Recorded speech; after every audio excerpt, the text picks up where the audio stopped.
परीक्षा दौची बर्तमान देला परे आज गोटे विषय अच्छी काली गोटे विषय सरला परे से डेलीवरी हो जाए।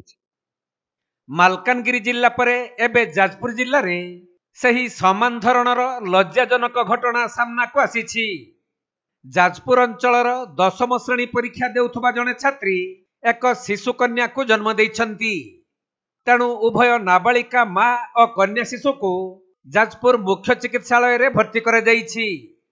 एपरी घटना बरी थाना अंतर्गत बरी अंचल रे घटिछि। शिशु कन्या को जन्म देइथिबा 10म श्रेणी छात्री जनक चलित मैट्रिक परीक्षार 2टी विषय रे परीक्षा देइथिले। आउ आज भी तांकर अन्य विषय रे परीक्षा रहितबा बेले गतकाली किंतु तांकर शारीरिक असुस्थता देखा देइथिला। तेणु तांको बरी स्वास्थ्य केन्द्र को निया जिबा परे सेठारे छात्री जनक एक शिशु कन्या को जन्म देइथिले। हेले प्रसव परे तांको स्वास्थ्य अवस्था गुरुतर हेबारु तांको पुणी जाजपुर मुख्य चिकित्सालय को नहीं चिकित्सा करा जाउथबा एडीएमओ कहिसंती।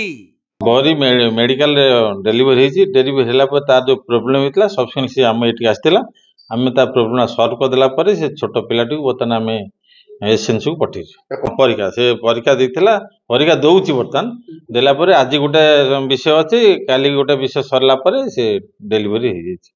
गोटे झील पिला जन्म झील बयस 15-16 वर्ष अराउंड हो पारे। तेबे छात्री जनक निज घरु रामपुर पंचायत स्कूल को जा आस करुथिले किंतु स्कूल रु एडमिट कार्ड नेबा पर ठारू से आउ स्कूल को आसी नथिले। सेपटे छात्री जनक गर्भवती थिले भी तांको परिवार लोक माने ए कथा जानिथिले कि नाही से संपर्क रे किछि सूचना मिली नाही। अन्यपटे छात्री जनक दीर्घ दिनरु गर्भधारण करितबा बेले स्कूल रो शिक्षक कि अंगनवाड़ी कर्मी किपरि जानि पारिले नाही ताकू नहीं उठी बड़ प्रश्न।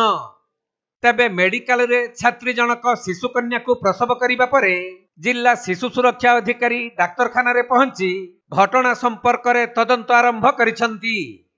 सूचना योग्य जे मात्र 4 दिन पूर्व मालकानगिरी चित्रकुंडा स्थित जाति जनजाति विद्यालय हॉस्टेल रे जड़े 10म श्रेणी छात्री परीक्षा देई आसी हॉस्टेल प्रकोष्ठ रे एक संतान जन्म देइथिले। सही घटनार चर्चा राज्य रे थमी नथिबा बेले पुणी जाजपुर जिल्ला रे जड़े 10म श्रेणी छात्री शिशु कन्या जन्म करिबा चर्चार विषय पलटिछि।